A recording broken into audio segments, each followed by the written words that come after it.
Hey guys, what's going on? Thank you so much for another episode of JT Coin Rings. Guys, once again, this is Let's Chat. We are started, so let me remove this banner. Thank you so much for joining on another episode of JT Coin Rings. Tonight, we will be talking about the mind of Skyler Jenkins, the coin ring extraordinaire, and he'll talk about the coin ring business. We also will be doing some shout outs to a YouTube channel on the rise. That's Blades and Bullion. I have his information inside the chat. If you're not subscribed to Blades and Bullion, please hit his link.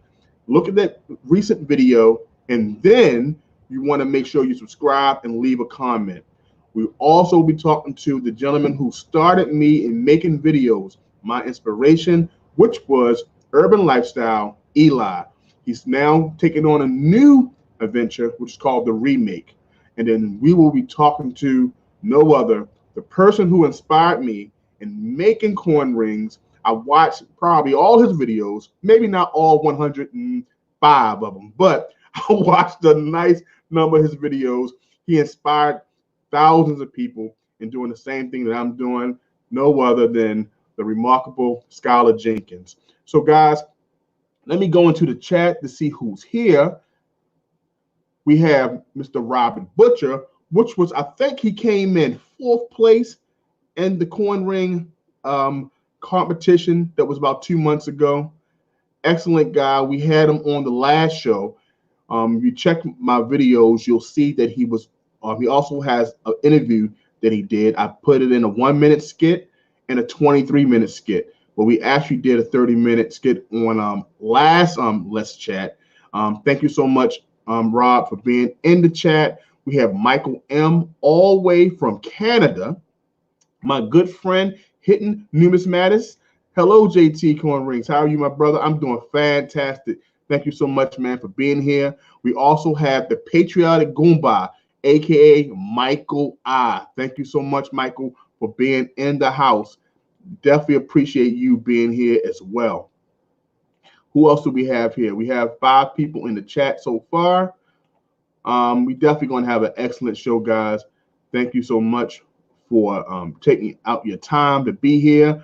We also have a new person. This is the first time I met. Let's put his name up. Arb Jonathan. How you doing? Thank you so much for coming in. I appreciate you stopping by. Definitely appreciate it. Give me a 1 in the chat if you hear me clearly. Give me a 1 in the chat if you hear me clearly. I appreciate everyone's here. Guys, check me out. All right, everyone hear me? Good job. Before I go on, everybody's up. We got Andrew Schiff in the house. Andrew, how are you doing? Thank you so much for coming. Andrew is taking on a new endeavor on Instagram. Go check him out. Gold, silver, and lead. Excellent brother. Definitely appreciate him supporting me every week as well. Good job. Thank you so much. I appreciate everyone being here. And I'm on a one. That means you hear me clearly. All right, guys. Thank you so much for that live stream. Shout out. Now, if you don't know, my channel is about coins that I collect and also coin rings that I also make. I try to add a little history appeal to the story of me making the coin rings and my journey. I've been doing this for just about a year. I'm having fun. I'm learning a lot. And Let's Chat was an idea that I came up with to chat with friends and newcomers in the community, to give them an opportunity to talk about their channel and an opportunity to share their story, the ideas, and new videos. But I also wanted to share coin ring creators that's all around the world, not just me. I wanted to share the platform to give other people voices, and you have an opportunity to see other creators' works. So for the last couple episodes, you've seen Eric Eason from the Mint Condition Coin Rings. You also seen RL Coin Rings, Rob Butcher, who came as well. And I'm looking forward to talking to someone that's stationed in Germany. I'll definitely do the advertisement for that, so you will know next week who will be the next guest. But tonight we have Skyler Jenkins. This is a treat. I cannot wait until he comes on. The first thing I wanted to do, guys, go to continue to be in the chat to see exactly who's here, who jumped in. We have Blades and Bullion. We have Blades and Bullion's link inside the chat, guys. He's going to definitely be the YouTube channel shout out today. Right now, it's 195 subscribers. Blade and Bullion is an excellent friend, great member of the community. He came in maybe a couple months ago and hit the ground running, supporting channels, doing collaborations, doing everything right, helping other channels grow, sharing GARs, and he has his own GAR coming up. He has a goal to reach 300 subscribers, and we want to help him get there. Right now, tonight, he's 195 subscribers, and I'm going to share his YouTube pic because I want to make sure that people have an opportunity to see. There we go. 1 second here. Let me get to his channel. And he's an excellent friend, and I definitely want him to get there. If you're not subscribed to his channel, please do so. And like I said, the link is in the chat for you to click. Let me share my screen so you can see his pic. There we go. 1 second, guys. There we go. Share that. This right here is Blades and Bullion. Go to his YouTube channel if you're not subscribed. Check out his new video. If you go into the link a little early inside the chat, you'll see his most recent video. He's explaining a new blade that he has, a $200 blade. Now, if you want to know what details a $200 blade, he gives an expert review on this blade and also some other items. So go check out his channel, look at the video, leave a comment, and then after that, make sure you subscribe. We need him up to 300 subscribers. He has an excellent giveaway. He's giving out a tactical set, blade, book bag, tactical light, and also some silver. Excellent member of the community. Go check out Blades and Bullion. He is my YouTube spotlight of today. That's one of my friends. We talk on a regular. He's a great guy. and he's doing some great things in our silver community. So go by and support if you aren't already. And I'll make sure that I'll do a video as well to support his GAR that's coming up. Go check out him. Wait till you see his GAR. There's a hashtag that I put together so you can go support this brother. Okay? We also have my friend Urban Lifestyle. Is in the chat right now. He'll be the first person that I talk to tonight. And Urban Lifestyle, which we know him as Eli inspired me to do videos.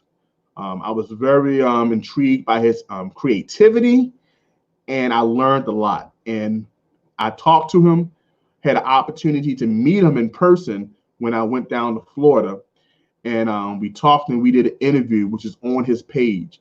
And I'm hoping to record it and put it back on my page so it can be seen by my subscribers as well. Eli is a good friend, and I look at him as being a mentor, even though he's younger than I. I look at him as a bratty little brother, but he's such a good guy, very intelligent. I call him brilliant. Right now, he is taking on another path, which is called the Remake. So we'll be talking about that tonight.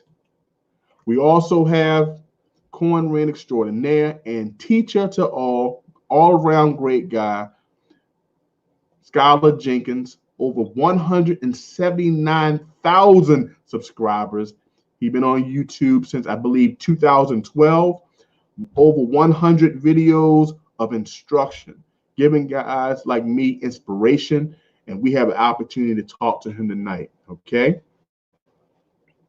All right, let me come here.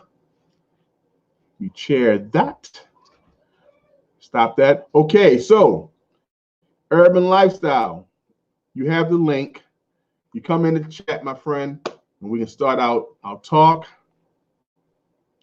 And let me see who we got. Anyone else here? Michael M. I'm still wearing that beautiful wallet you brought me, my friend. Thank you so much. I will be doing another video on me actually putting that wallet in my back pocket. If you need a wallet, a leather, beautiful, handmade wallet, go to my friend Michael M. Excellent. He's an excellent guy. And he makes some beautiful products. So, Eli, if you need the link, I will put it here. Copied it. Got it. We got Robert Butcher.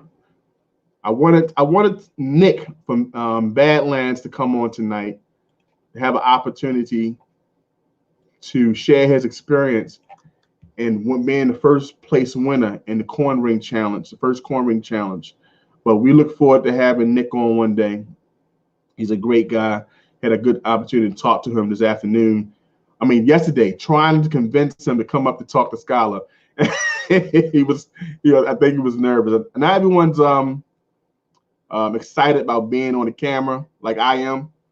I find every opportunity to jump on the camera, even though I'm still projecting work. I'm still working. I put the link in the subscription inside the chat. We have an opportunity. Come on up. Michael M says, "Oh, JT, I'm going to try and make a shoulder bag soon." All right. Well, I'm like 300 and some pounds, Michael. So making me a shoulder bag may not look, may not fit my outfit of the week, but I'll definitely would take a if you can make a bag I can put my rings in. I'll take that. We got Budget Bullion, Blades and Bullion. Get up there, bro. Okay. I think he's at work right now.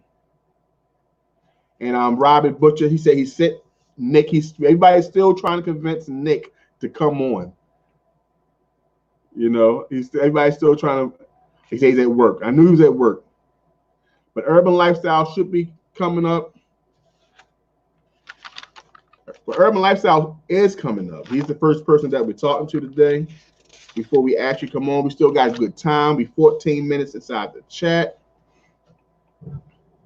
And where is Eli? And me and Eli do a show together on Sundays. We took a little break, get some things in order. It's called Silver Talk, where we talk about silver, what's going on in the silver market, the ups, the downs. We also talk about making things in silver. But we took a break. We did about maybe 27 episodes. So right now we're taking a little break, probably come back strong in the new year, given the opportunity to working out other projects.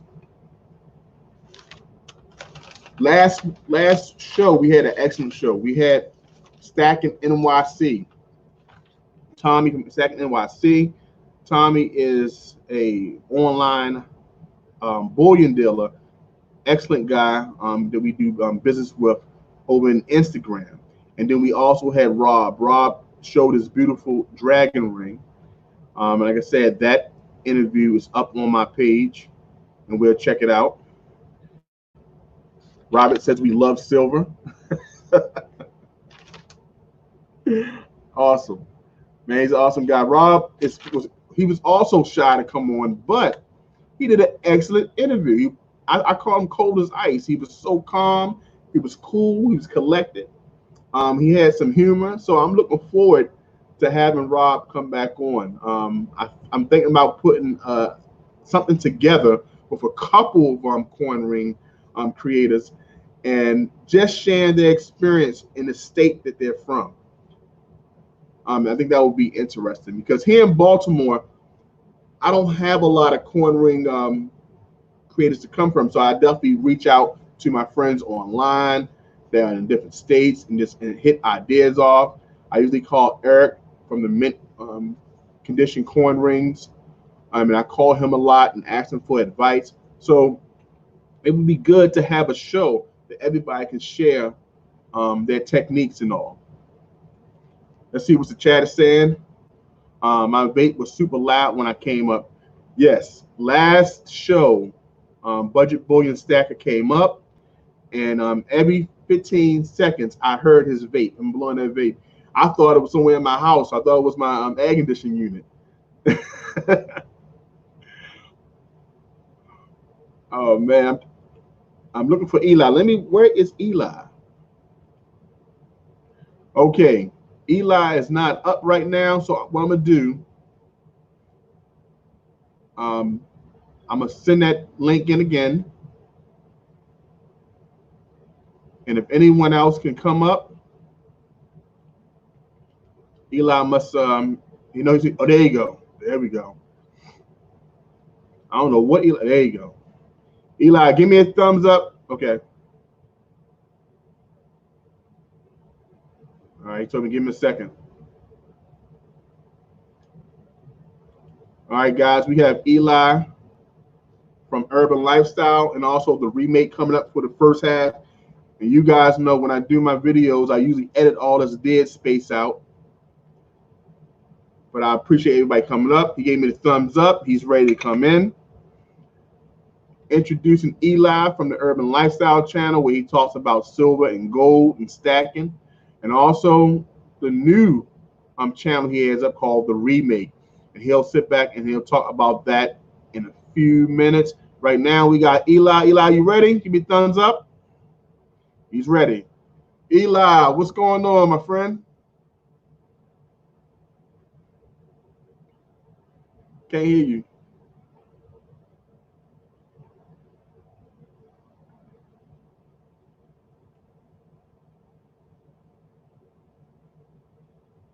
One second. Can everyone put a 1 in the chat if you can hear?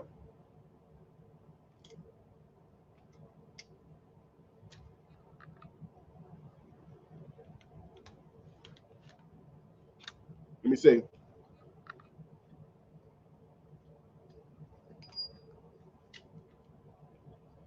Can you hear me? Yeah, I can't hear you. And no one can hear you in the chat.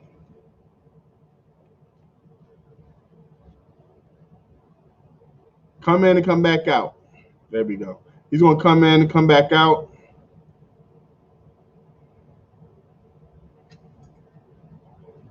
All All right, we'll see. We'll try to work out those technical difficulties. All right, we'll try it again.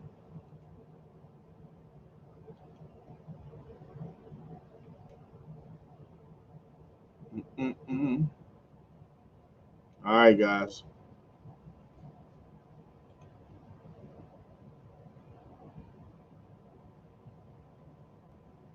All right, it's kind of technical difficulties going in and out.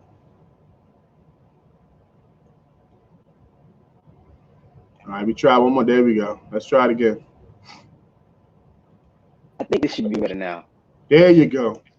All right, you can hear me? Hear you loud and clear, my friend. How you feeling? Awesome, awesome. It must be because I'm on your show. That's why it's acting that way. Hey guys, he's started already. Everybody put a 1 in the chat if you can hear him already starting his mess. Eli, man. How's everybody doing? No problem. I just want to say I have no access to the chat, so I'm not able to see anything. I only can see what I'm seeing here because I'm on my phone. Okay, cool, man. I appreciate you stopping by. I had to have you on this, today because it's very important for me to have you on. Number one, because like I told people in the chat, you're the main reason why I started doing videos on YouTube. I am still a subscriber to Eli's channel, and what I used to do is always comment on his videos. And one thing that he did was he used the comments for sometimes advice on what to shoot next. And one thing I did, I was like, hey man, I finished watching Dave Ramsey's video on not stacking gold, on reasons why we shouldn't stack gold. Would you mind doing a video to talk about the subject? And he took that video and made magic. And then from that point, he always encouraged me, hey, why not? Why not do something of your own? And I just saw that he was so relatable and he was an all-around good guy. And I just took that and said, hey, I'm going to take my fumbling, my stumble, my stuttering, and get on mic and just do it. And ever since then, we've been friends. I went down to Florida to go meet him, and it was an excellent experience. He came to me. I didn't have to go to him.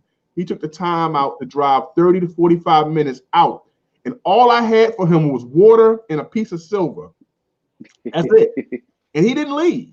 So right there and there, we've been friends ever since. We talk almost nearly every day.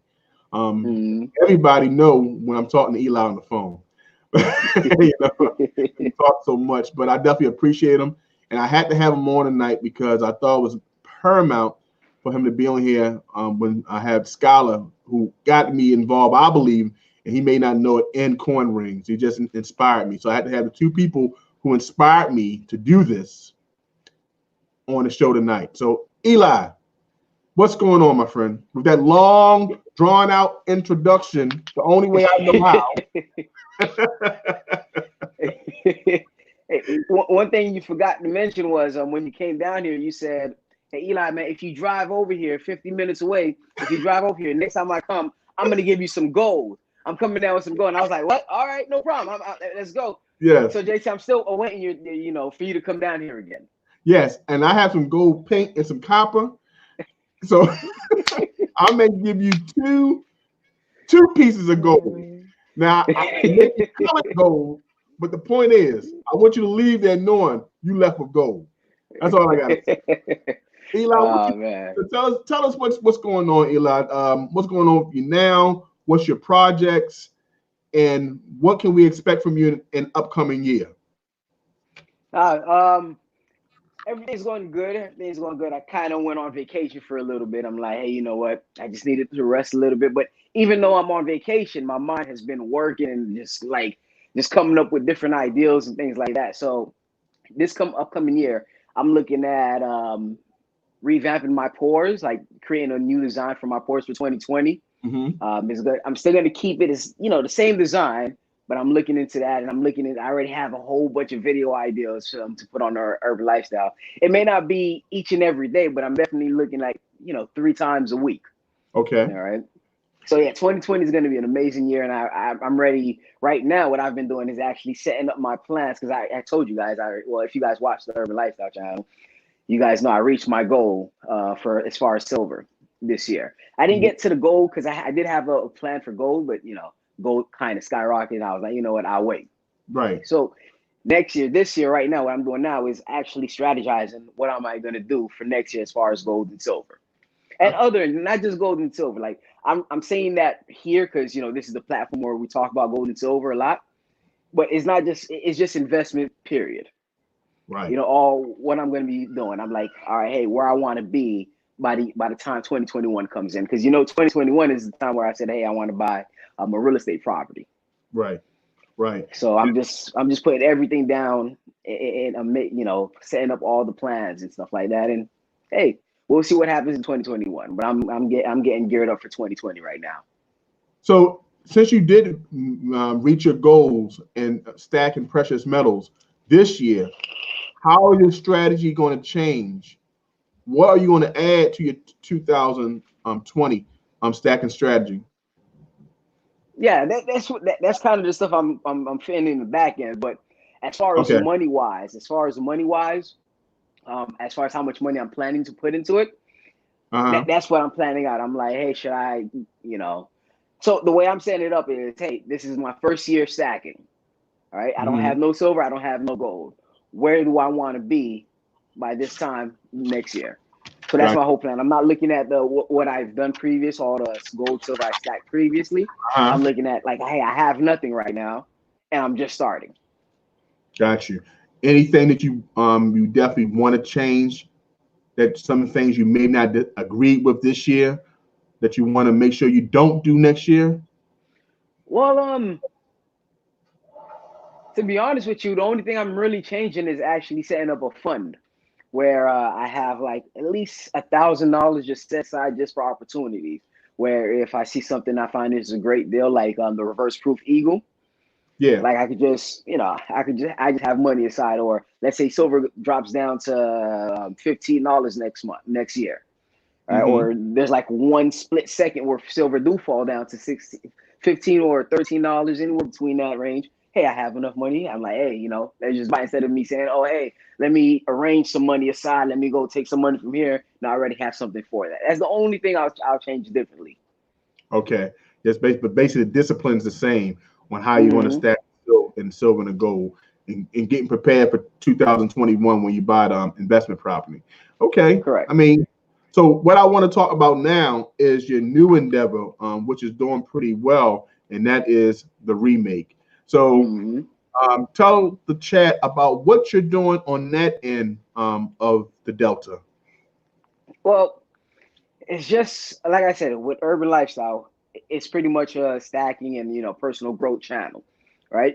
So with the Remake, I was like, hey, like I have a lot of stuff in my mind, like meaning when it comes to editing or creativity, I have a lot, and it was just with Urban Lifestyle, there was only so much that I can do.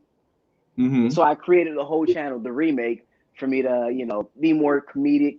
And whatever I do that pops up in my head, I'm like, hey, you know what? Let me just go do it that way. And I have a lot of people who support me. And also with TikTok, my daughter put me on it. And I was like, oh, man, this ain't nothing. This ain't nothing. So I post a couple of videos on it just to post it on there. And then I'm here getting thousands, tens of thousands of views from there. And a whole bunch of, I'm like, oh, snap, this thing is blowing up. So I'm on TikTok. And just recently, I just did a video like about an hour ago. And right now, it's over 2,000 views. Yeah, I mean, I was about to ask you. I know that you was a rapper, but I never knew you knew how to play the guitar. So the new video that he has out right now, he's showing how he can play the strings. Would you mind telling them what actually you was playing? I was actually playing the chair. If anybody follows me on Instagram, they probably seen it as well. I was actually playing the chair. It was just rubber bands that I had on the chair, and I was like, hey, you know what? This looked like a guitar, and I just picked up the chair and I started playing, and it was good, JT. You can't lie. You know that I was playing, and I was murking that chair. Yeah, I was waiting for it. You start putting some electric sounding to it, and then the drums come playing in the background. I was just expecting it was going to be a longer presentation. So I'm hoping that you expound on that when you do the video. I'll think about it. I'll think about it. I thought that was pretty good. So that's basically, man, I wanted to have you on to talk about your new project. And guys, I'll make sure that I put the Urban Lifestyle link, because the majority of people here are definitely already subscribed. But I definitely want to put the Remake link also in the description to make sure that you go over to check out his work, and then check him out on Instagram on the Remake, and also on TikTok. You'll see majority of the videos as well. And like I said, he's doing excellent. I love the rebranding. I love the creativity. And I appreciate you coming on and sharing a little bit. Do you want to tell people where you at and what's next, so they'll be ready for what's going on with your new content? Right now, where I'm at is I'm in my closet. All right, pause. No, I'm not really in the closet. I'm in my room. I just like get out of the closet. I'm in my room, and what's next is I'm about to go out this door and go get some food. That's what's next. Okay. Simple enough. You know, I was talking about the content, but we'll talk about that later on. Oh, the content, you just have to check the link. You just have to check out the Remake, or even check out Urban Lifestyle as well. That's where you're going to get the content, bro. You know, the Remake is spelled DAREMAKE. It's up on the screen, guys. Check him out on Instagram, also on TikTok, and go back also and check out the video he just put out on the Urban Lifestyle channel. His identity was stolen. So go check that video out to see what's going on that end. Eli, man, thank you so much. No problem, appreciate bro. No problem, anytime. We'll be talking real soon. And stay in the chat. Don't leave yet. You can stay in the chat while you go get some food. It's all possible. All right. Hey, if you're giving a giveaway, man, if you're giving a giveaway on this platform, I already know 5 to 10 people is gonna win. So I'm like, hey, you know what? I want to make sure I'm there. So don't worry, I ain't leaving the chat. I see you funny, right? I see you got joke. All right, you take care, guys. All right, hey guys, JT's about to give some gold away. All right, so that's all I got to say. Not at all. All right, guys, take care. All right, guys, that was Eli from Urban Lifestyle, also from the Remake. Good friend. I appreciate him coming up and sharing that moment. Like I said, he's the reason why I'm doing videos. So if you don't like him, you know who to blame. Okay, guys, we're about to do a giveaway. Put a 1 in the chat if you're ready for a giveaway. This right here will be played forward. This will be played forward from Spectacular. The Spag was on here. No, it does not gold, Robert. I'm sorry. It's not gold. This will be a quick giveaway. Watch me in the chat.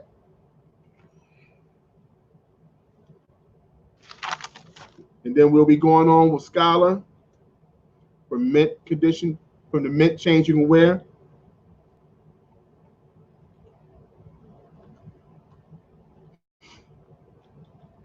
Okay.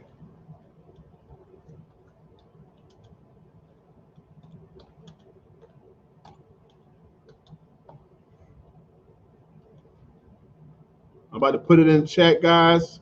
Give me a second. So you're the first person. Make sure that you're on live chat.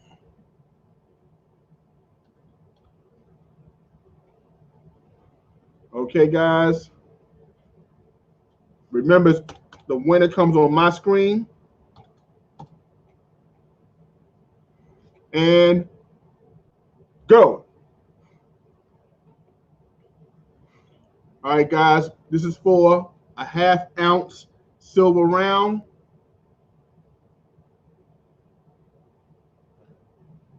And we got a winner. And we got a winner. The first person. Let me see if he spelled it right. There we go. We close enough. Close enough. Close. Well, you know what? I'm going for spelling. I'm going for spelling. There we go. The spelling is off, but he's the first person to go with the spelling correct is the Baltimore Knicks. Robert Butcher said the Orioles. It's spelled the Orioles, and the person who got it spelled correctly, the first person who got it spelled correctly is, where you at?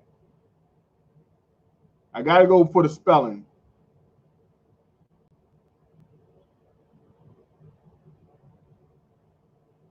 And the first person that spelled it correctly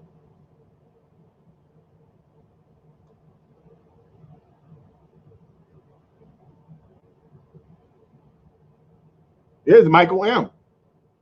Michael M is the first person to spell it correctly.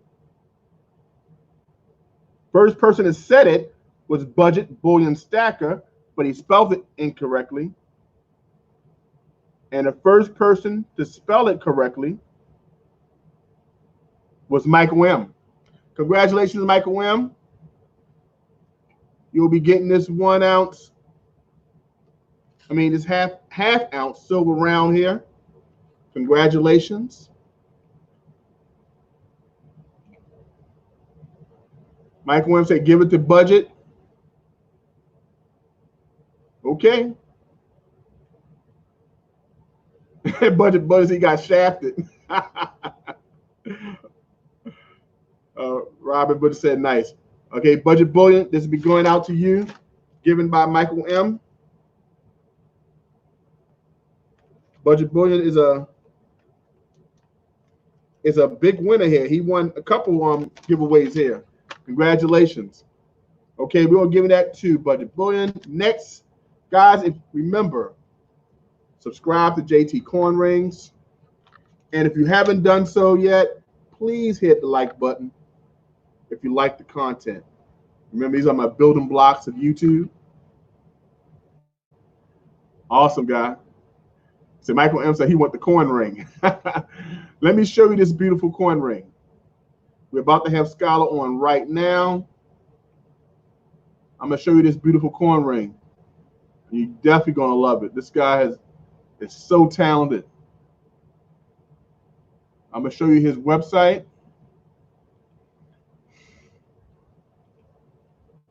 This is Skyler's website here.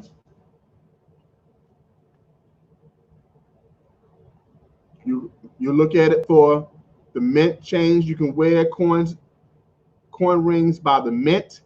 He does all United States coins and also coins from abroad, but the majority of his coins come from our minted coins.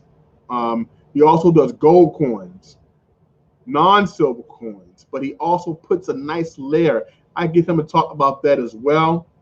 The coin ring that we have today, I'll show you that as well. The one that will be part of the GAR. I'll share that in the pics. Give me 1 second. Boom. This is the coin ring that we winning today. This is the grand prize. This is an actually beautiful ring. He did a video on this. This is a Morgan dollar with a spinner. On his site, this is value over $300. This is an excellent gift, man. I'm definitely going to send Skyler something for this. This is an excellent gift. I appreciate him doing this. Look at this, guys. A Morgan, also with the outside band that's in the middle. Grand prize for the night. Skyler is absolutely awesome. Okay, guys, without no delay, We're going to have Skyler Jenkins from the Mint Change You Can Wear.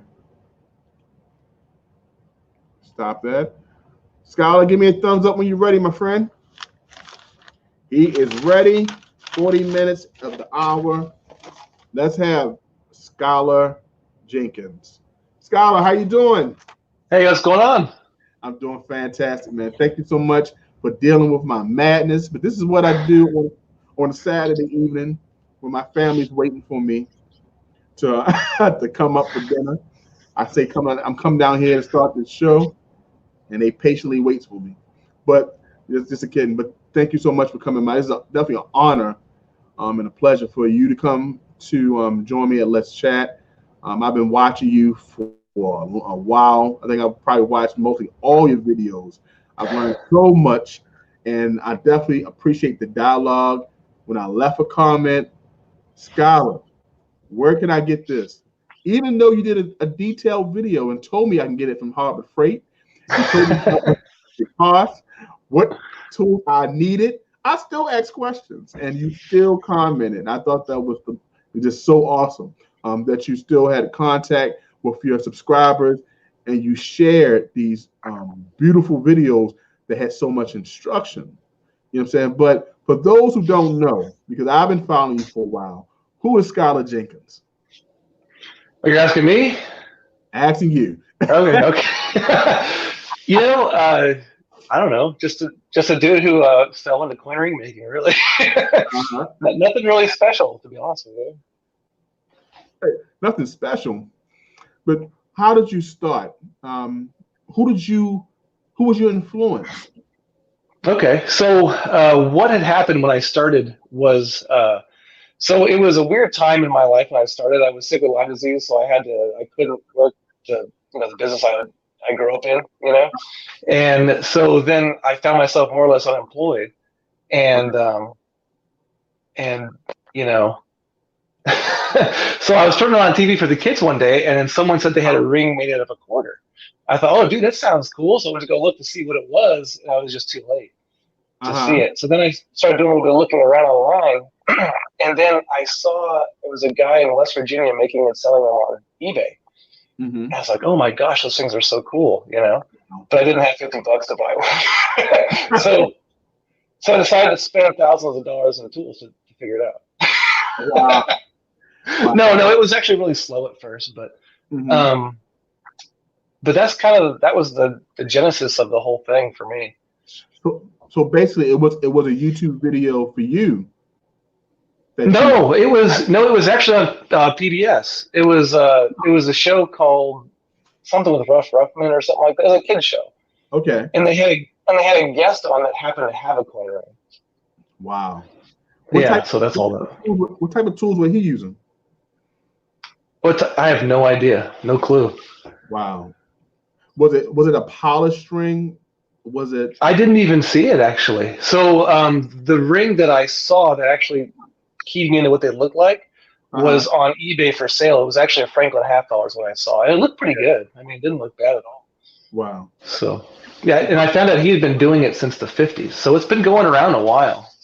Now, and that's one of the next questions from coin rings, and also what we see in like hobo nickels. People look at coin rings as being a novelty, and one of those things that you saw that people did just for extra money, like turning a quarter into a ring. How do you see coin ring from that point, knowing that it started in the 50s and probably beyond until now? What do you think about the growth that you see right now? You know what's so funny is I'd probably agree that it was a novelty, maybe at first, but as it's progressed, and not only as it's progressed, but the amount of people doing it, it makes it more credible, So, and now regularly I have jewelers calling me all the time to say, hey, we don't want to invest all the money in how to make it. Can you just sell us coin rings? So they're in regular jewelry stores now, which is amazing. That is awesome. I mean, just to see even like what I look at now, and I talk to coin ring creators like on a regular basis now. The last couple of months, joining the chat that was created by Nick from Badlands, And so that's why I met some of the great got friends that I can call friends now, like Rob Butcher from RL Right. Coin Rings, also Eric Eason from the Mint Condition Coin Rings. And one thing that I look at is how they polish their coin rings, from doing the mirror finish on both sides. It looks more like jewelry you would see in a jewelry store. Oh yeah, there's no doubt about it. Yeah, no doubt about it. And I know that 2 months ago you did they did the coin ring challenge. Tell me, how did that information get to you, and what did you think about it when you first saw it? So Nick from Badland Coin Rings contacted me through Instagram, and as soon as I heard the idea, I loved it. I just love doing that kind of thing anyway. And so we had the opportunity. I'm really glad he brought it to me, actually. And then I happened to be going down to Texas to that coin ring convention. So I thought that'd be a perfect opportunity to do it. And man, I really appreciate everyone who entered it, because we actually raised several $100s for Destiny Rescue, that charity I like to support. So had a great time doing it, and all the other coin ring makers just loved it. So it was a good time. I tell you one thing, I checked the video out again today, and the theme music, and I like the fact that they were so candid on what was great about the rings and what needed to be worked and what was different. And I know that one thing that I do like from the coin ring creators is that they start to polish the inside to a point to put engravings that can the customer, or in turn put their own logo inside, which resembles what we would see in Zales or whatever jewelry store that's in the market right now. So like I said, that was one of the things that I've seen, but I understand some of the judges wanted the integrity of the coin to still be intact. And so what did you think about that? Because I know that you had some a response on that as well. So to be honest with you, and I still stand by it, I'm kind of jealous of those. So I really want a machine that does that. So I kind of actually started looking into them a little bit, but to be honest, I just don't have the space right now. So at some point, I want to get into that myself. I think it's really cool. The inside of the band, I can understand why someone would want that to be left, but you don't see it as much. So I'd be down to cut it out, and I do cut it out of some of my stuff anyway. So. Now, you're definitely a major creator, because you find different ways on doing coin rings. And every time I watch the videos, I say, this is something else for me to learn. So my head starts spinning, because I'm just getting to the point that I'm working with the tools that I saw in the first video that introduced me to coin ring making. Now, I want to buy a lathe machine, because now I want to do the fancy things. So what made you go to that next level? So that's kind of interesting. So I never really watched YouTube. I've been putting YouTube videos for years, but I never really watched it, So I didn't have a baseline of what was really out there, to be honest with you. And then my kids got old enough where they started having, some watching YouTube. And so then I watched Dude Perfect. I'm like, wow, that's a pretty cool channel, man. And then, I said, maybe I should start looking at some of this stuff. So then I started looking, and then I found Patrick Adair about a little over a year ago. And I thought, wow, he's doing a lot of neat things with a lathe. I should get a lathe, And but what really pushed me over to really start down that path a lot farther than I had before was I was watching, he was new to me at the time, about a year ago. I started watching YouTube pretty regularly, Bobby Duke Arts. And he was talking about when he started his channel, and he said, I made it a priority. And I said, you know what? I've never really made YouTube a serious priority. So I decided at that point to do so. And I thought, well, then I need to make different things. So then I decided to get the lathe at that point. Wow. Now, the thing about it, you've done 109 or so videos. I think I counted. Over 170,000 subscribers. If I'm not mistaken, I think you started in 2012.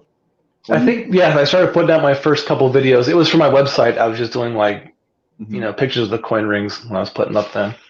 Explain your journey on YouTube. First and foremost, the first time you seen 5 million views and that, I think that was your gold coin coin ring video. Explain how you felt when that time came. Dude, that was amazing. I'm still chasing that. To be honest with you, so my YouTube experiences, I started my YouTube channel mainly for the purpose of trying to get traffic to my website, because at that time I'd been making coin rings, and I wanted to get off of eBay. I wanted to get, all of the percentage that I was giving away to eBay, and that was my main driver at the time. And but it takes a bit to overcome. I don't think you've got a problem with it, honestly. I've got a problem being in front of the camera, and it took me a long time to get over that. Like, dude, my hands, they're just not camera hands, And so I first started doing those first couple of videos, I was moving the thing, the coin ring around and all that, and I was like, dude, no, don't show your hands.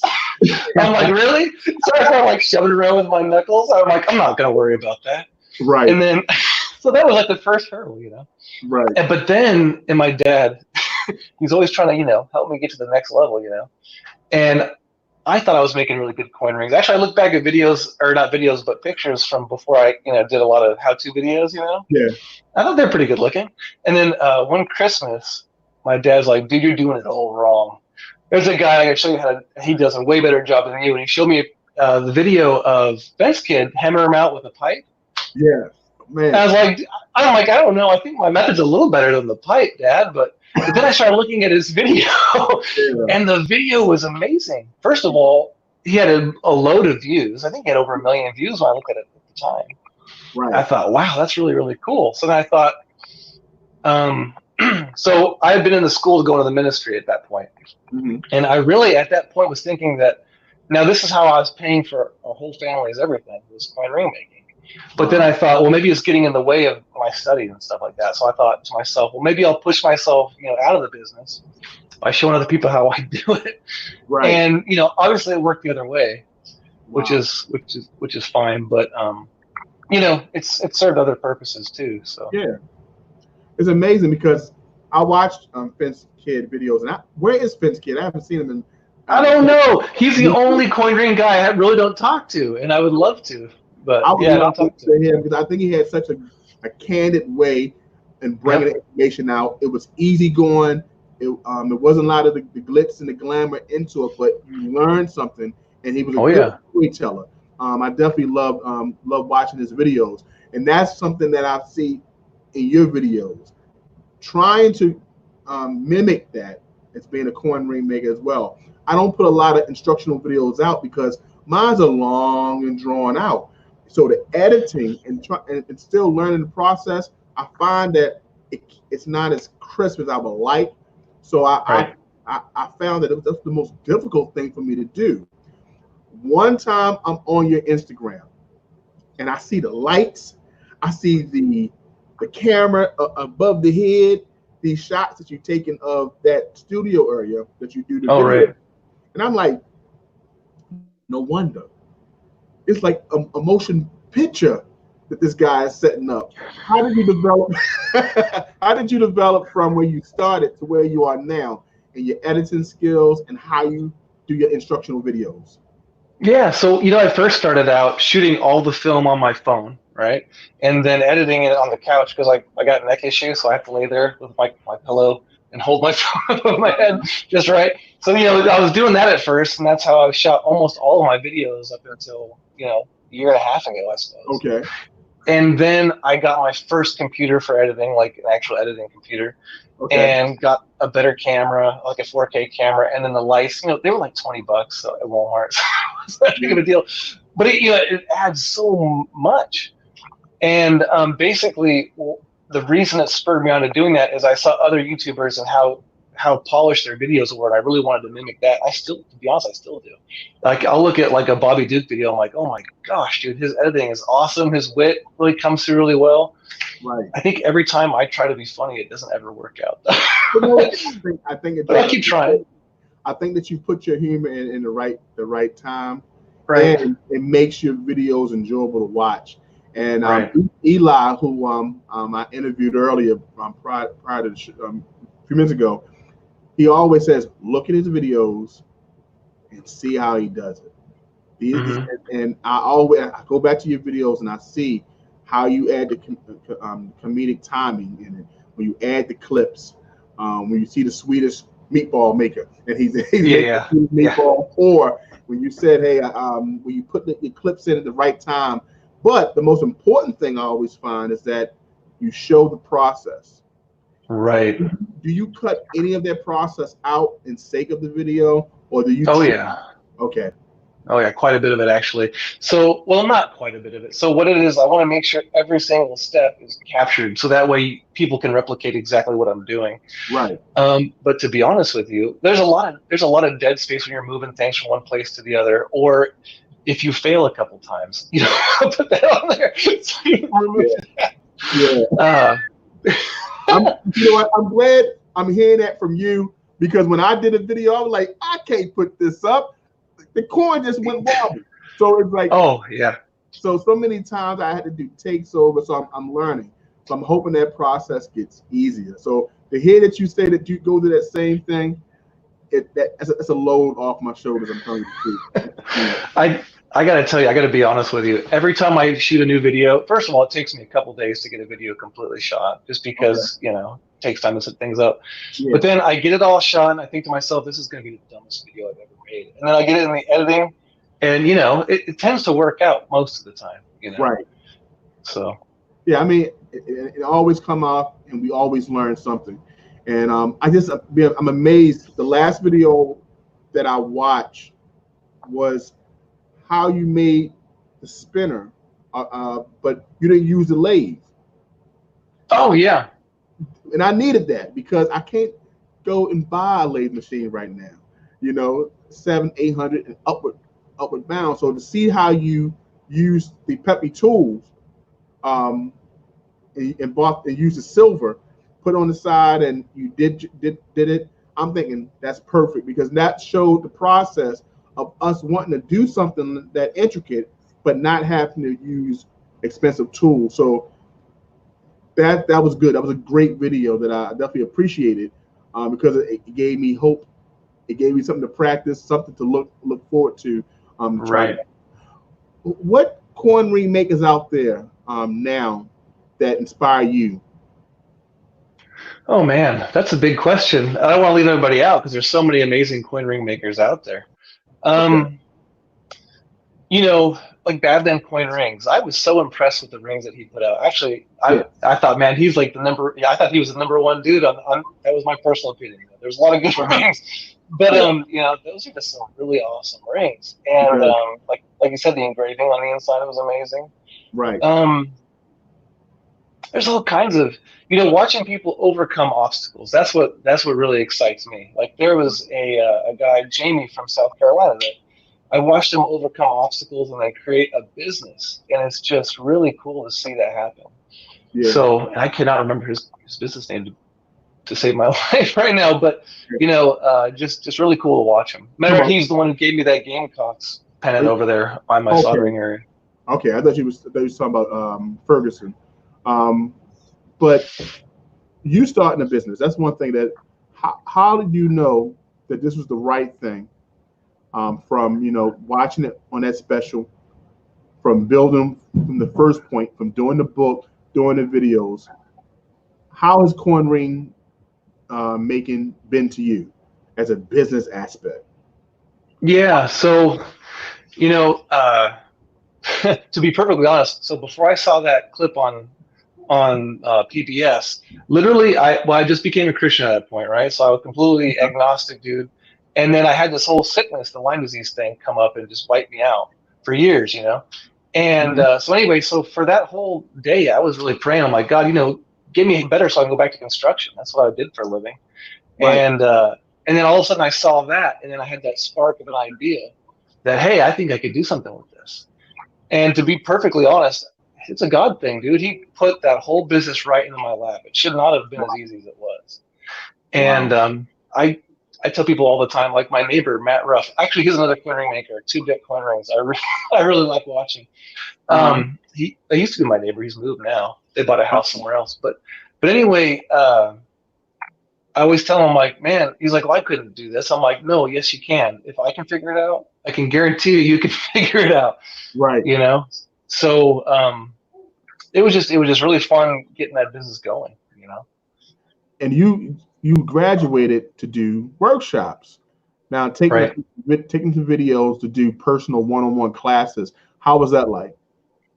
You know, it was I remember my very first class. I did some 2-hour classes at first, just people coming in making quarter coin rings, and it was pretty nerve-wracking at first, but it's a lot of fun. You get to meet a lot of really amazing people, you know. So over the years, I've really got to meet a lot of people, and so now I'm actually I'm trying to start to transition from, because I did coin ring making. That's what still pays all my bills pretty much. But I really want to transition to more just teaching, because I'm trying to move into more ministry stuff, and I just need more time. So I thought maybe the training might be my solution. So I'm going to start trying to minimize my coin ring making and move more into training, which is I really enjoy anyway. So would you consider training others to run the mint chains you can wear, and while you continue to teach, or you would be the sole coin ring maker? You know what? No, I probably wouldn't have anyone run the mint. You know, I'd probably just kind of just let that dwindle down and then focus mainly on the teaching. Now, it's a good transition. I think, because you know, instruction always does well. People always look to learn. Plus, when they stumble across this as a hobby and they want to take it to the next step, people need to know the know-how. And someone who's been taking the steps like you, it'll be a good person to learn from, because, like I said, over 170,000 subscribers and over 24 million views. Now, I'm a YouTuber, so I came in this to show my love of coins, and I love to stack silver and gold. And I stumbled across coin making, and I thought it would be a good niche to put into the channel.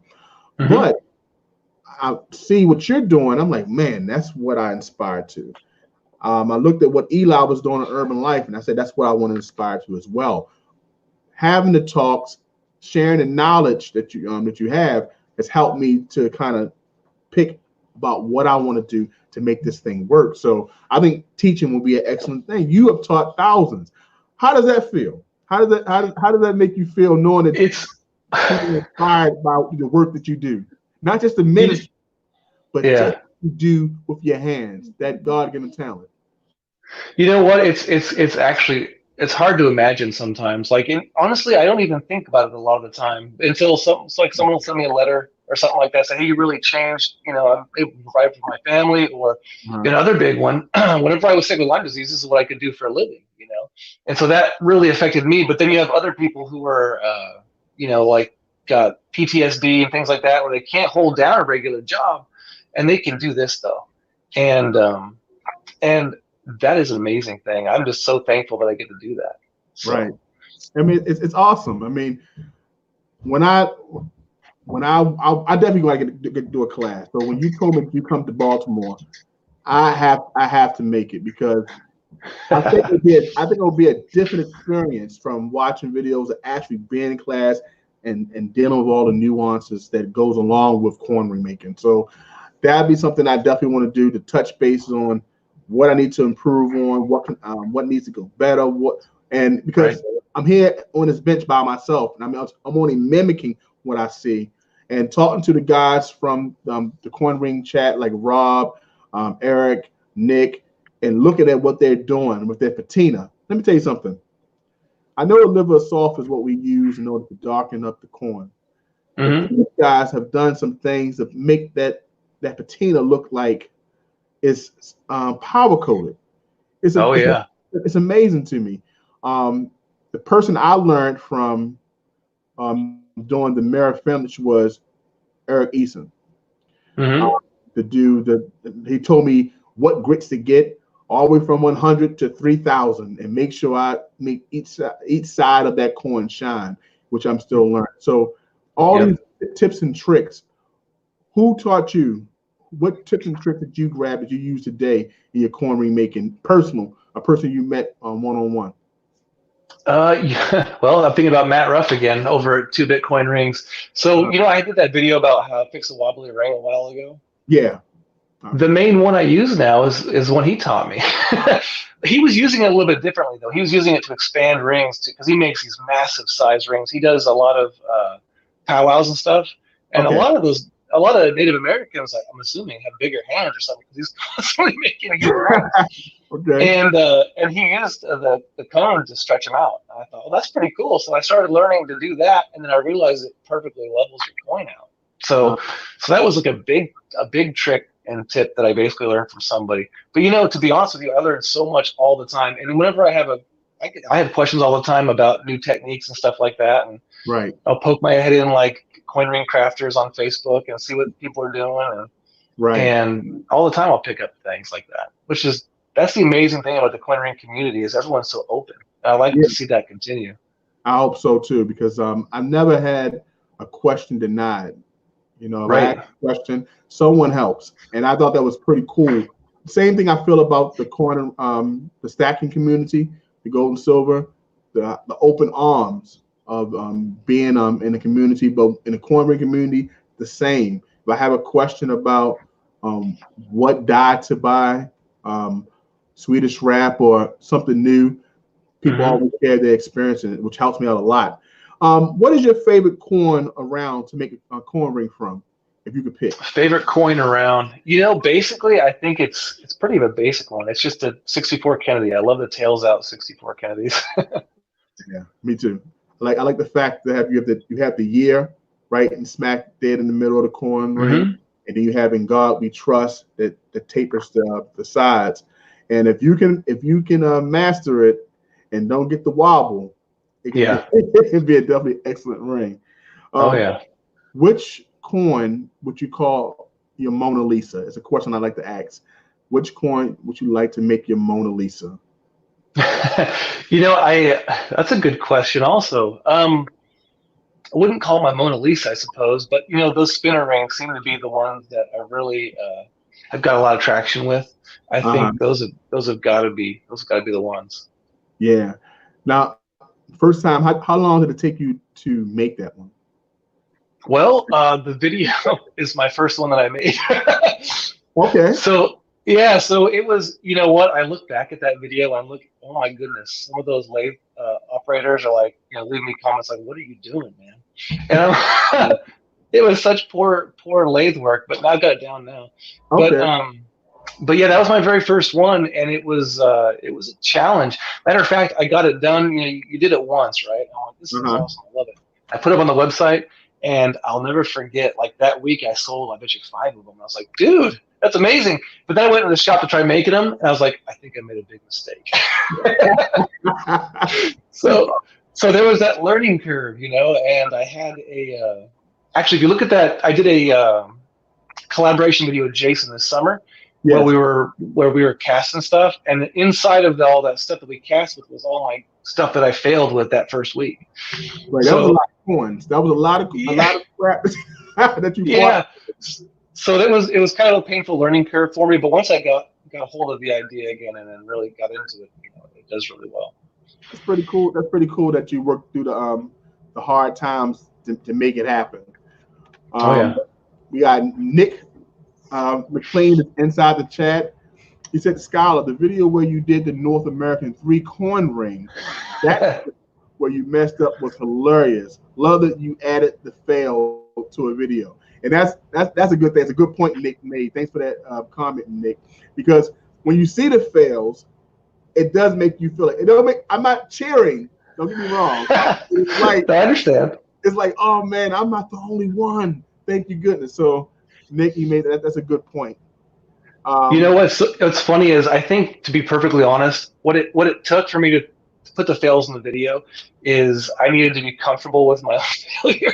So then, as I get more comfortable with it, I put more of those in. But then I've discovered the more I put in, I get a lot of negative feedback on YouTube. So I try to minimize and find a happy medium. How do you deal with that?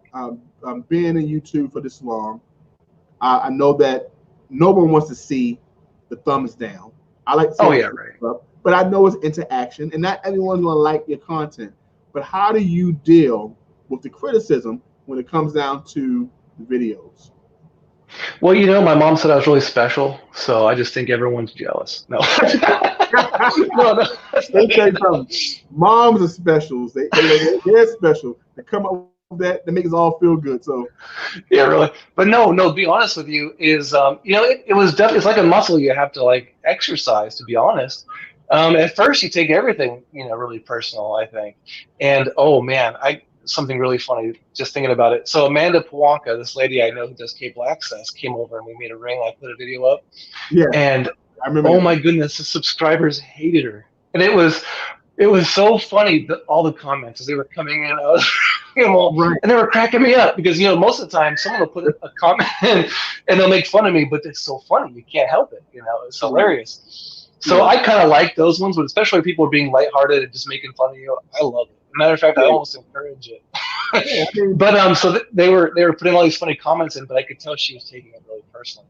And yeah. before I even put the video up, I said, don't take this stuff personal. People are gonna pick you apart the way you look. They're gonna pick apart all kinds of stuff. Right. Just let it roll off your back. I So tell you, I get it all the time. My subscribers get on me from either show. Either I do Silver Talk with Eli, or I do this one. Now, I can't help that my forehead is as big as it is. If I had hair, maybe that I could hide it. The first thing was that my lighting was so bad that I get a haircut and they put a little oil on my head, and the first thing hmm they see my forehead. They're like, "Oh my goodness, his head is enormous." So that's one of the biggest things that they always joke on. They laugh. We have lighthearted talk, but I know it's all about love. It's us cutting yeah, each other up, and that's what we do on a live stream. Even when I don't have a guest, we just sit back and we just chill and talk and do little jokes like that. But we know it's lighthearted. But yeah. I haven't had one that was brutal yet. I did have one. My friend Eric Eason laid me out because I did not bolt down my ring stretcher. He told me he Yeah. told me 7 months ago. He says, JT, the reason why you cracking them corns is because that ring stretcher is not bolted down. So fast forward 7 months later. He says that dag on stretcher is still not bolted down. Yeah. On the video and gave me an email and laid me out and said, like, he said, you want to do it right, make sure you bolt down that ring stretcher, and you'll be good. So what did I Yeah. do? I went to Home Depot and bought them bolts and put that ring stretcher on the table. I Yeah. got a sturdier table, and that was it. But it was all love, and I understood what he was saying. It was just a constructive criticism on help me out to get that tool bolted down on the table. But I get comments like that, and I take it with a grain of salt, especially with me learning how to do these instructional videos, which are Right. it's to me it's hard because all the takes. I may say something incorrect. I may say a reduction die when it's already a stabilizing die. I don't. Yep. All I know is that it's a die, you know, and Right. I'm trying to get it through. But those who know are the most critical. So that's one thing I found out so far in YouTube, trying to get to this journey. So I'm still in the infancy stage. I would love to have a video that hits 5 million. Andrew says he remember watching your 1 ounce gold ring with his dad, and this is the reason why he ordered rings from you. That's cool. Yeah, Very he cool. Andrew is on Instagram, and he just started a page called Gold, Silver, and Lead. Definitely a great guy. He's been a subscriber here, and he told me, "Oh, I would like to get a video, let me get a ring from you. I got a couple rings from Skyler." So he told me he up with rings, like 5 rings I think he got from you. I Okay. thought it was pretty cool. So he was pretty excited to know that you will be on tonight. So Andrew, I definitely wanted to share his comment. Great guy. Okay, so what other things do you make coins out of? Oh, you mean rings? You're talking about rings? Yeah. Okay, yeah. So that's interesting. I'm trying to kind of stretch out a little bit, and so for the past almost year now, I've been taking traditional jewelry classes. So I've been doing a lot of traditional jewelry. So I've been doing that, and there was someone. Oh yeah, at the coin shop, someone had a spoon, so they decided to make an actual coin ring style ring out of the bottom of the spoon. That was kind of fun. Oh yeah, wow. Just stuff like that. Yeah. You have a new tool that I know you shared with me last time we talked. So that I know you use that type of tool when you met with Jason, because y'all had to use that tool in order to do the wiring. So tell us about that. I love Pepe tool. Oh yeah, so this is the new tool. That's actually it's a Pepe Tools rolling mill. It's a combination rolling mill. And actually, I'm really enjoying this thing. I'm still learning how to use it. So I've got a video planned. I'm actually wearing one of the rings that I just made yesterday, day before with it. They can see it. Who knows where my camera actually is? There we go. There you can see it. It's just really basic. It's just rolled wire, but you're using your scrap. And that's what I think a lot of other coin rinkers are going to like, because all of us have our scrap that we don't know what to do with. You take it to the refinery. That's the best you can do. Right. But you can make money with your scrap if you learn how to melt it down and then run it to the rolling mill. So that's going to be really, really exciting. That's game changing right there. And I know you can also put certain patterns on with that rolling mill as well on your silver or your gold. So I'm looking forward to that. That's awesome. Pepe Tools sent me the disc cutter, which I was pretty excited. I thought I made it when they contacted me. It says, "Hey, can you do a review on this?" I was like, "What? I'm not even cool. Subscribers in." So I thought that was pretty awesome to get that sent to me, and I got a free disc cutter because of it. Being awesome. A coin ring creator and being on YouTube and doing as much as you have, what type of things are sent your way? All kinds of stuff. Most of the stuff I turn down, to be perfectly honest. If I don't see the value in it, like the Pepe Tools rolling mill, I actually came to talk to them. They contacted me a couple years ago and sent me some tools. I said, listen, I only put up what I think is going to be valuable. So if it's not going to work out, it's not going up. So I messed around with their disc cutter, which I really enjoyed. Actually, I still use it pretty regularly now. Yeah. And so then a couple of years went by, and I started looking at rolling mills because I had that cheap one I had bought, it's like a Chinese one, and just to see if it was worth my time, So I used it for a while and really enjoyed using it. And then I started looking at other disc cutters, and Pepe Tools just had the best specs. So I went and contacted them, and they sent me that one for free. I couldn't believe it. Right. But anyway, people send me, there's pipe tape and ring sizers and what really actually most exciting thing is when a fan will send me a bill for my wall. I just think that's the coolest thing that I get, to be honest. Oh, that's so so there's stuff like that. But yeah, a lot of people, especially as you get over a certain level on YouTube, they're constantly trying to they just want to get advertising dollars spent that way. So I try to make sure that gets cut out of there, because I don't want to be doing that. Especially people who are watching, I take it pretty seriously. People are watching me and saying, hey, what is going to work for me? I want to make sure that I'm giving them the right answer. So right. And the thing about it is certain the tools that you have shared, from Skip King's tool, from also from the holders, the coin holders, the Pepe Tools, disc cutter, all these things I've seen on your channel. So that's why I knew it would be great for me to use, because that's part of the process. I say, oh, well, I've seen this on Skyler, and I mentioned that in the email. So I'm familiar with it. I've never used it on my coins yet, but I have when I try to do 2 coin rings out of 1 coin, which I use the Pepe Tools for. So I was pretty excited when I did receive it. When it comes down to, I'm going to ask a question here. How has social media helped you rather than having a brick and mortar? Do you think a brick and mortar is necessary? No, not at all. As a matter of fact, I probably wouldn't have one.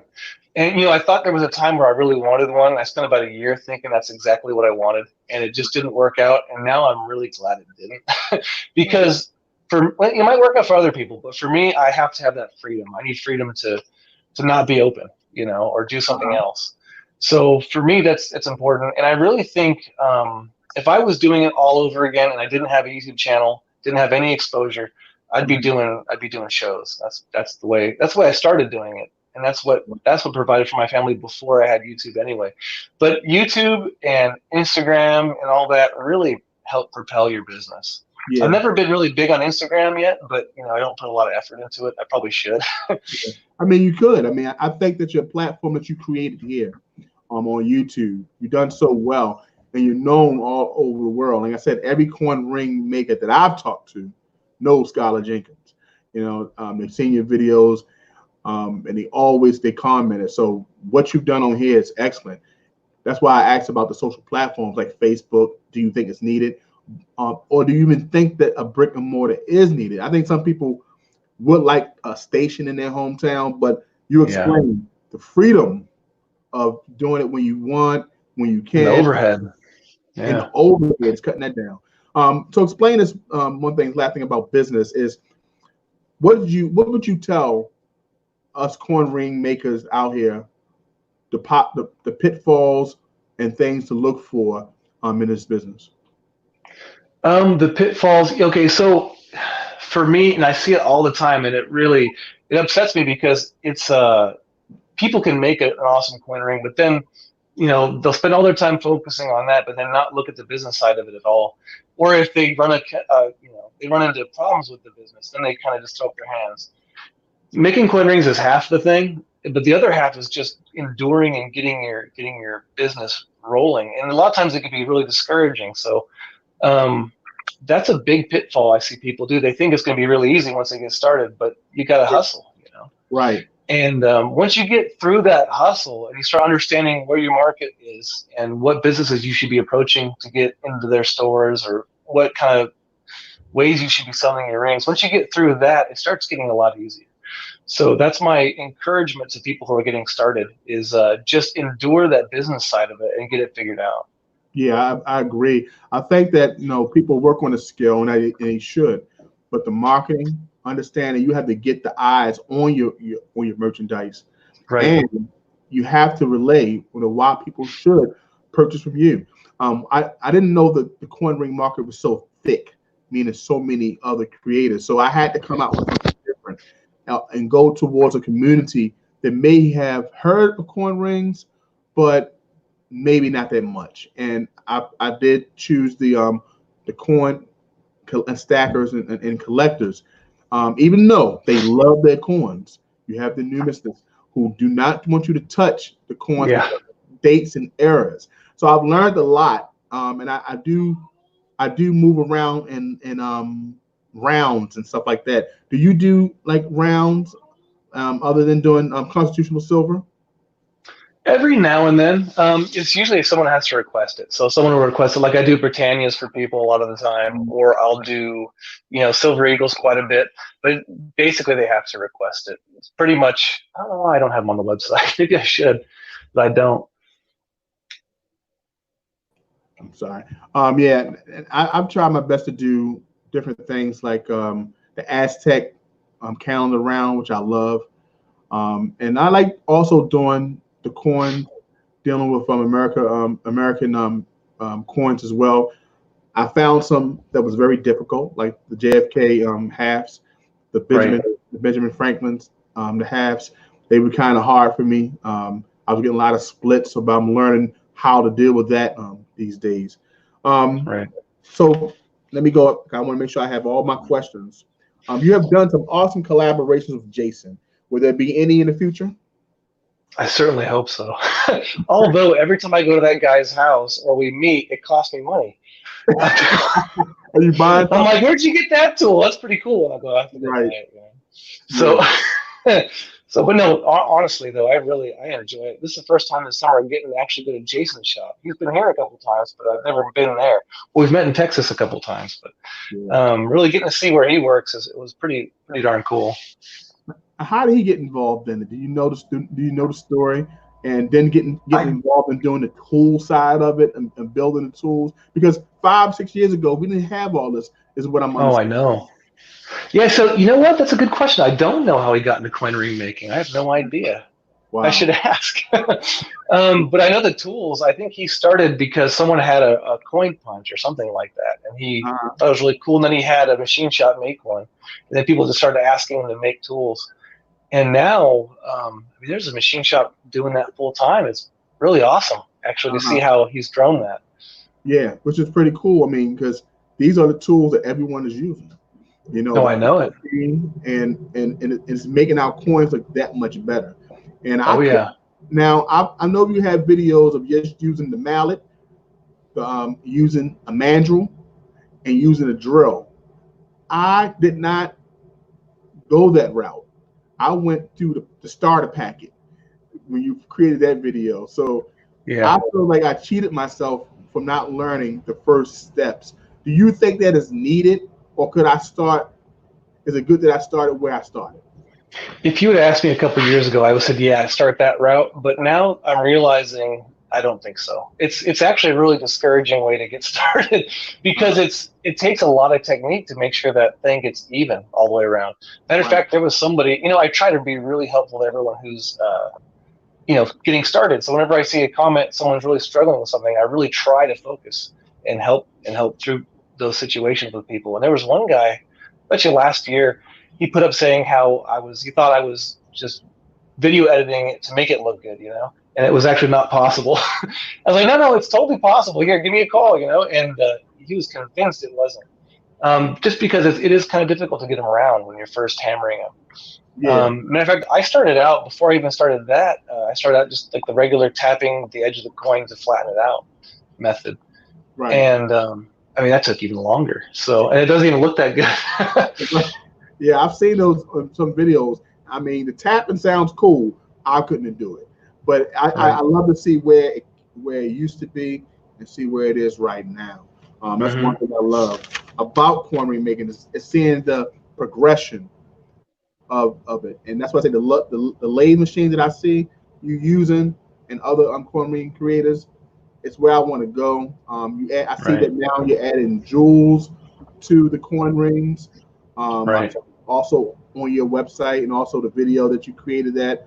I also looked at a video that Jason did, and he had put a jewel where the sun is on the Walk in Liberty. Yeah, I saw that. So many in adding gold tone to certain aspects of the coin. So much is going on to taking this coin ring thing to the next level, and it's exciting because that means there's more to learn. It's more room to grow in this business. So I'm definitely enjoying it. I'm getting ready for the lightning round, asking you 6 fast questions. Are you ready? I think so. We'll find out. They're pretty simple. They're not the most deepest questions in the world, but something that the first question is, what possibilities do you see when you look at a clad or 90% silver quarter? What possibilities do I see? Well, you don't look at your change the same, that's for sure. So every time you get change from the store, you're looking at it like, oh man, hold on. So you're always looking for the details of the coins now. Matter of fact, I don't even see coins as money as much anymore. It's just a future ring. That's right, a future ring, a future earring, future pendant. So many things. Right. I see the possibilities when I look at that quarter. What is the hardest thing to say no to? Ice cream, cookies, or a nap? Ice cream, cookies, or a nap? Oh, cookies all day long. Same here. If you had to start over your coin ring business, hit the reset button. What would you do different? I would probably focus less on people telling me it wasn't a good idea. Good point. Because you have a lot of people who will try to stop you from doing it because they don't see the sense in it. Yeah. That's literal. What's the craziest thing you done when you was by yourself that you bust out laughing when you got into a crowded room? Oh gosh, craziest fun. Wait, rephrase it. Oh, let's hear it again. Okay. Say it again. What's the craziest thing that you've done alone that when you finally got into a crowded room, you just bust out laughing when you thought of it? Oh, okay. One time I was trying to replace a plug in my bathroom, and I took the power breaker off thinking it was off. And there was 2 breakers that went in there, and I shocked the crap out of myself. And I thought that was pretty funny. You get embarrassed, You didn't get rushed to the hospital. Oh, man. Okay, what's the last great book that you read and you wouldn't mind sharing with somebody you just met? Oh, I tell you what, the last book that I really enjoyed reading, the last one I actually read was Moby Dick. I hated it. I thought I didn't read it in school. I better read it. It was the most boring book I've ever read. But no, it's American Notes for General Circulation. That's what it's called by Dickens. It's about when he came I think it was in the 1830s when he came to the United States for the first time. Oh my gosh, it's a funny book. It's good times. Wow, I even never heard of it. But yeah, it's a pretty obscure book, but it's awesome. Okay. Was it a long book? No, really short, nice thin book. Is just a take on what American culture looked like back then. It was very funny. Seeing it through his eyes, yeah. Awesome. Okay. The next question would be if you would make a coin ring for your wife's wedding band, which coin would you use and how would you make it? Okay, I'll tell you what I would do. So I already did do it, so that's probably why. So I tried to make her a $5 gold piece once. She's like, I don't like the look of gold. I'm like, are you for real? Okay. So then, so I found a nickel that was made 100 years before she was born, and I used that. I found it in BU quality nickel, and she wore that for years. And I'd probably do it again if I had to do it over again, same thing. Okay. All right. Awesome. Now, this comes from the last interview that I did. This is with Laura, the Lord of the Coin Rings. Who was the first to do the 1 ounce gold coin as a coin ring? Oh, man, I don't know. Probably him. I have no idea. I mean, it definitely wasn't me. I'm sure of that. It's awesome because the one thing we looked at, I say, hey, I've seen the first video that I've seen was that video, which had, like I said, over 5 million views. Right. So when he shared that with me, he says, I've definitely learned a lot from you, from Skyler, but I think I was the first to do the 1 ounce gold coin ring. I say, well, when I ever get them on, that's the first one of the questions I would definitely ask. That was. I mean, I made some $5 gold pieces years before, and some of them were fails though, so I didn't want to touch them for quite a while after that. Yeah. And I'm trying to remember what even urged me to do it again. Maybe I saw him doing it. I don't know. I can't remember. I tried my first gold coin because I looked at Eric Eason from the mint condition coin rings. Mm-hmm. He did a 1/4 ounce, I think from the Queen's Beast, the dragon coin. Beautiful coin ring he did. And I said, you know what? I got a 1/4 ounce gold coin. So I used a 1987 commemorative Constitution gold coin. Okay. I used my Peppy tools, and it moved, and it caused the punch to be in the wrong spot. I couldn't save it. I had to sell the scraps. So that's a bummer. And I said I wanted to start off difficult because I said, well, I talked to Eric, and I can do it. He told me what I needed to do, and I just, you know what, I'm just going ahead and do it. And he came up with this mantra because Eric is in the military. He says, Johnson, they call me JT. He said, JT, you got to have heart in order to do art. I mean, I love it. It was motivational.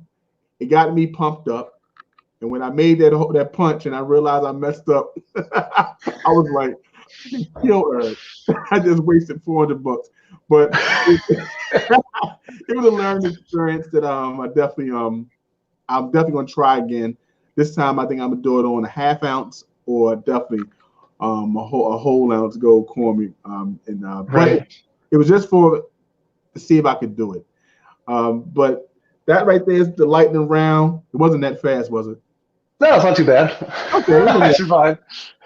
Next time I'm make it faster, but I can't think of questions that fast. But Skyler, I appreciate you so much. Thank you so much for taking the time out to come on. Let's chat, to talk to me, and to talk to those in the chat. Right now, we're going to do the giveaway of the GAR, the excellent coin ring. Man, I told you when I saw that you sent that picture, I was like, I seen the video when he made this one. It was beautiful. Thank you so much. I really appreciate it. And I know this lucky winner of subscribers definitely going to love it. So what we're going to do, we're going to see if you're going to ask a question. And I want to know if these guys know in the chat. Now, we didn't talk too much about it, but they knew who was coming on. So I'm hoping that they catch on. Okay. I'm going to put the question in the chat because usually they know me for doing questions like fruits. What's my favorite fruit? Because they know I like to eat. You know, numbers and colors. So you did one today. I didn't see it in the chat, but was it the worst MLB baseball teams we can put up today? I'm sorry. I know you're from Baltimore. Okay.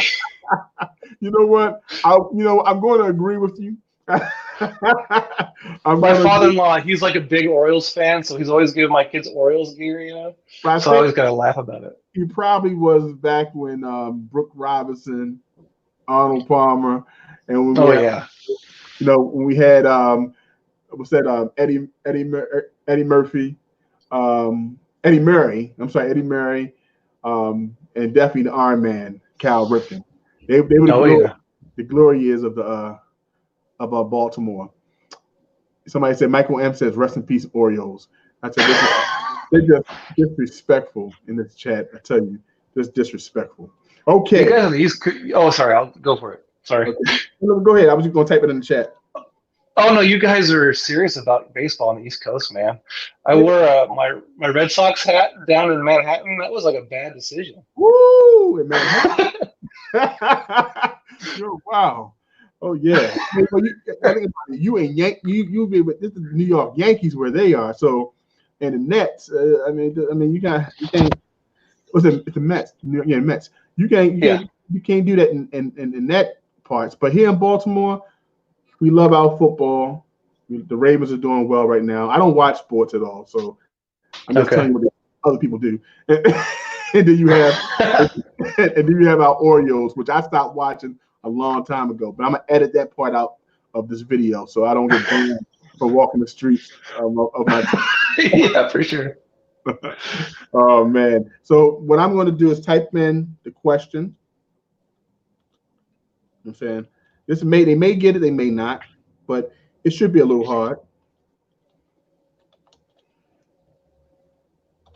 Maybe they picked it up. Maybe you slipped up and said it.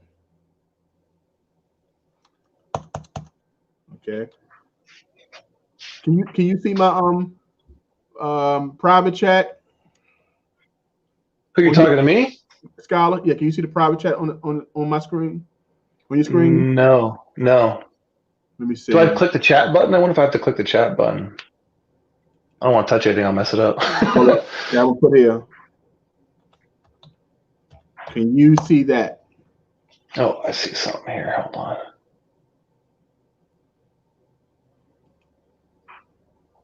Mm-hmm. Oh, yeah. Oh, God, you hit it.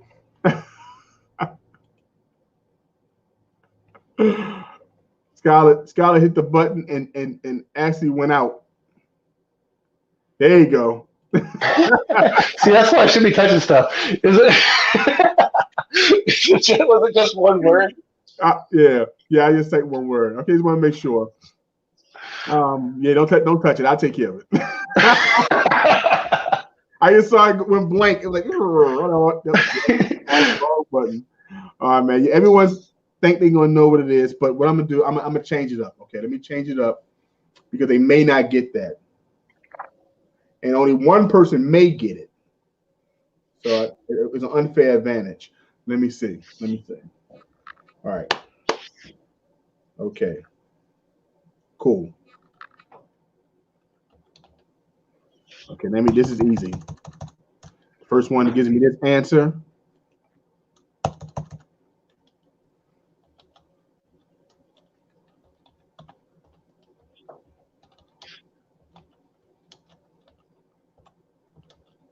One second, Skyler.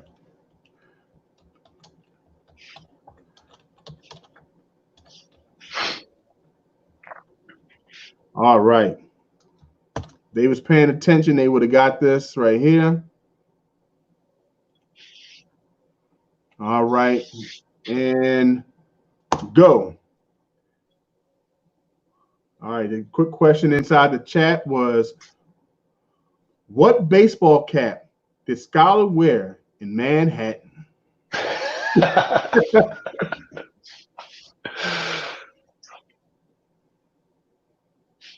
Up, the first person was Budget Bullion Stacker. You hit it right off the head. You wore the Red Sox, correct? Yep. That's right. We went and saw the Yankees one day, so I took the Red Sox hat off and left it there and put my Kaiser Volcanoes hat on. It's like a local AAA team. Oh, man. I wasn't wearing that over there. Oh, don't do that. There we go. Red Sox was Budget Bullion Stacker. The first question I was going to do, like, where's Skyler from? Yep. And Andrew said, damn it, I thought it was me. He was really upset. Wow, Budget, you won a huge prize. Let me show the prize. I never got to show them the prize because they're gonna kick rocks when they see this beautiful ring. And I thank you once again, Skyler, for making this possible. Oh, I had a great time. This was a lot of fun, actually. I appreciate it. I really do. You don't know how big this really is.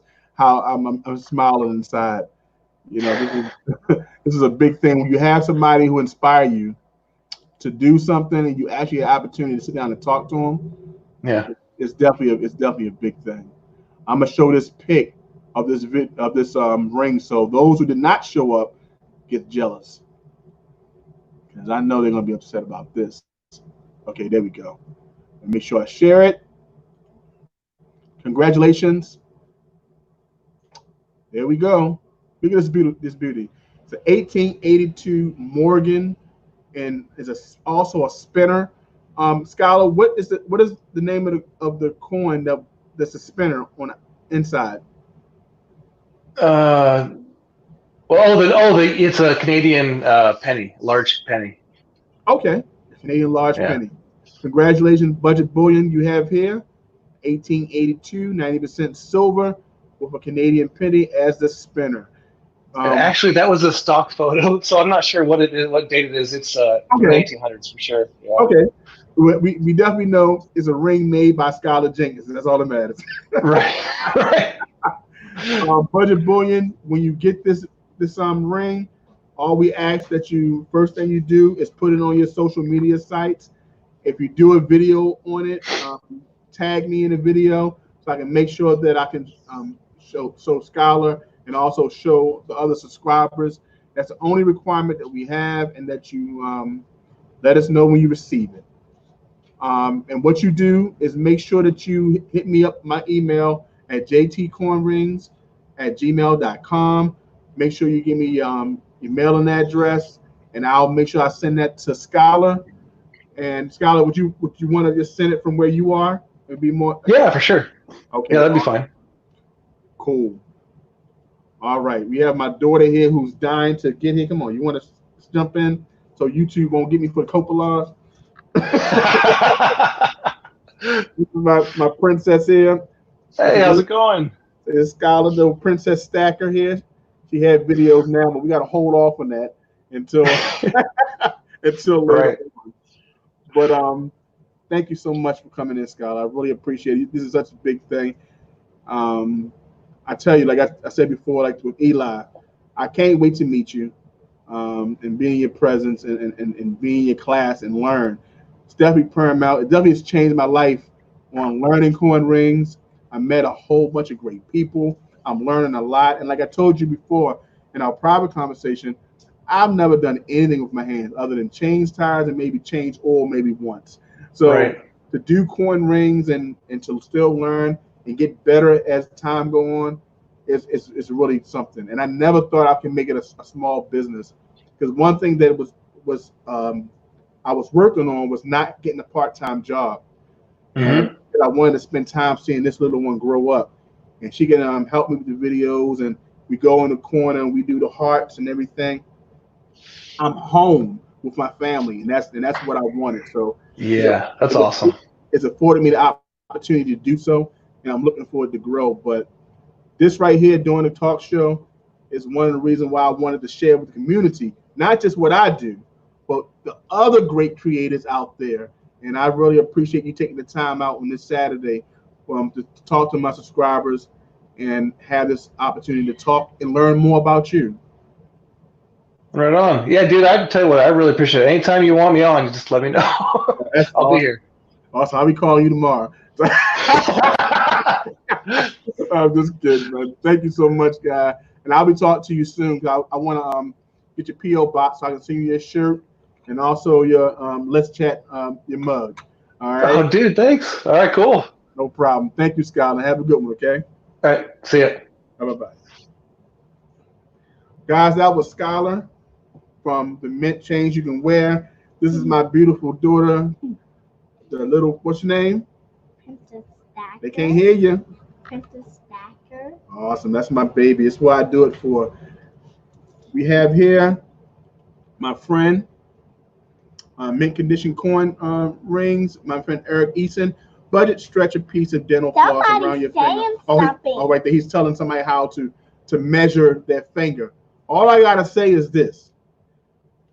Put the video out, man.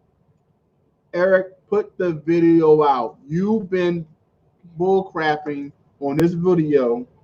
I didn't say the word. He's been putting this video out. Put the video out. We've been asking Eric to put videos out for the minute. Yes. For 100 days. Say, Eric, put the videos out. Say, Eric, put the video out. Eric, put the video out. There we go. Eric, put your video out. Rob, put your video out. Yes, put your video out. Say, it's important to share your coin ring experience. Very important. We got my friend Blaze and Bullion inside the house. Robert said, hello, princess. Hi. Yeah. We know. I said, I know that Rob just moved. Eric just moved. If you got a kid, bring it to here. That's right. Tell them to do what? They got to do what? If you got a kid, then bring it here. Like that subscribe button and get a big thumbs up to JT subscribers. And I want to hear from y'all if you have kids. Yes. That's right. Then bring it to have a sleepover. You need to have sleepovers. Oh, she's doing sleepovers. Have playtime at the JT Coin Rings at Princess Stacker house. Yes, that's what we need. I need company. Yes, you need company, so you stop interrupting my videos. Now go upstairs and I'll be upstairs in a few seconds. Go ahead. Say bye-bye. I don't got my slippers on. Say bye-bye. I don't got my slippers on. All right, go ahead now. I need my slippers. Get in, girl. Get your slippers. All right, sorry, guys. That's my daughter. Interrupting the live stream. No, I'm not. No, I love her. Go upstairs. I'll be up there shortly. This is raw, guys. I'll edit all this out. Oh, man. I'll definitely edit all this stuff out. But, guys, thank you so much. I appreciate you. Blaze and Bullion, my brother. Love you. I will see you soon. I will talk to you soon. You know, we'll talk to each other before the week is out, probably tomorrow. Blaze and Bullion said he'll drop his daughter off. She's 6'2". I'm 6. We gotta go down to South to go see him. Awesome, man. I don't care if you have a boy and a girl. I don't care. So he don't care. All she wants is company. All right, guys. We have the winner, Budget Bullion Stacker, Congratulations, man. You have a beautiful. You have a good woman, and you. Okay, go upstairs. Go upstairs. Go upstairs. Okay, you're doing too much. Go upstairs. Go. You win a corn ring. Yes, but I don't know what you come up with the woman. You have a beautiful corn ring, man. That and we definitely won. And I thank you so much for being in the chat and participating. And coming and see one of the great corn ring creators we have in the community. The chat mat. Take it. This girl right here is off the hook. I'm trying to hope for my daddy to come upstairs so we can have family time. Guys, you heard that. Once again, thank you so much. Have your family time too. Go upstairs. I'm about to leave, guys. Thank you so much for joining on another episode of Let's Chat. See you next time. I'll let you know who the next Corn Ring Talk, who's going to be the next person to be on. All I know, he lives in Germany, and he serves in our U.S. military, and he's a Marine. So I'll add those ideas. Blazing Bullion, I met him because you sent his information to my my inbox. I reached out to him, and that beautiful JFK pendant that he's making is going to be the next guard for the next show. So I'll introduce to you the maker of that beautiful gift that's coming next week.